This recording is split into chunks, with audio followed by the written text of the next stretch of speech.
পরপর 3বার বাচ্চা নষ্ট হওয়ার পর ডাক্তার রিপোর্ট দেখে আজ যখন আমাকে বলল আমি আর কখনো মা হতে পারবো না, আমি কথাটা শুনে মূর্তির মতন বসেছিলাম।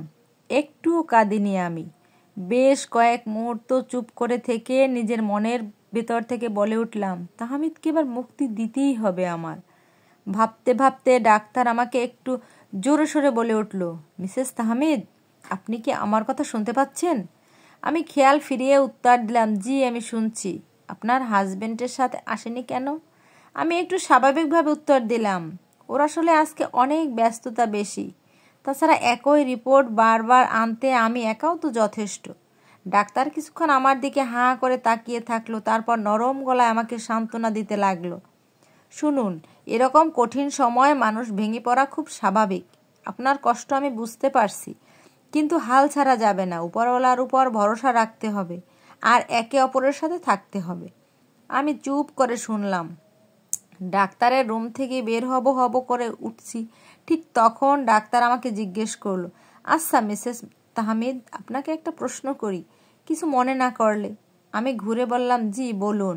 আচ্ছা, এমন কঠিন খবরে মানুষকে আমি কান্নায় গড়াগড়ি পর্যন্ত করতে দেখেছি চোখের সামনে, কিন্তু আপনার যে কোনো রিয়াকশনই দেখলাম না। জানতে পারি কেন? আমি অদ্ভুত এক রকমের হাসি দিলাম আস্তে করে। কান্নায় গড়াগড়ি করে যদি আমার দুর্ভাগ্যকে বদলাতে পারতাম, তবে ফল না পাওয়া পর্যন্ত আমি মাথা সোজা করে উঠাতাম না, মাটিতেই পড়ে থাকতাম। ডাক্তার সাহেব আবারও আমার দিকে তাকালো বিস্মিত চোখে। আমি মুখ ফিরিয়ে বাসার দিকে হাঁটা শুরু করলাম। এলোপাতাড়ি হাঁটছি।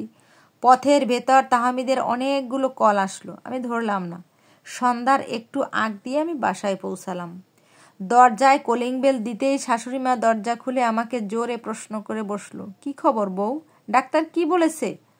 আমি একটু দম নিয়ে উত্তর দিলাম, আমি মা হতে পারবো না কোনো দিন। শাশুড়িমা আমার উত্তরে চেহারা একেবারেই কালো করে ফেললো। চোখ দুটো বেশ বড় বড় করে তাকালো আমার দিকে। আমি পরাজিত মানুষের মতো মাথা নিচু করে ঘরের ভেতর ঢুকলাম চুপচাপ। নিঃশব্দে ঘরের ভেতর ঢুকেই রিপোর্টটা বিছানার উপর ফেলে দিয়ে ওয়াশরুমে ঢুকে দরজার পানি দিয়ে ট্যাপ ছেড়ে দপ করে বসে পড়লাম ফ্লোরের উপরে। মনে হলো কেউ জানি আমার বুকের ওপাশ থেকে এপাশ পুরোটাই ছিঁড়ে নিচ্ছে। তীব্র যন্ত্রণা, ভয়ানক আর্তনাদ হচ্ছে ভেতরে, কিন্তু আমি কাঁদতে পারছি না। গত 2টা বছর প্রতিটা দিন কাঁদতে কাঁদতে বোধহয় চোখের পানি শুকিয়ে গেছে। আমি মা হতে পারবো না কখনো। আমার তাহমিদকে ধরে রাখার আর কিছুই থাকলো না, তাহলে সমস্ত অধিকার আমার ছেড়ে দিতে হবে। এই কথাগুলো আমাকে মরণ যন্ত্রণা যেন ভোগ করাচ্ছে। ওয়াশরুমের দরজায় কড়া নড়ে উঠল জোরে। মুমু, এই মুমু, দরজা খোলো। তাহমিদ ডাকছে আমাকে। আমি তাহমিদের সামনে কিভাবে যাব? আমার এখনই মরণ হোক, আমি কিভাবে তাহমিদকে মুখ দেখাবো?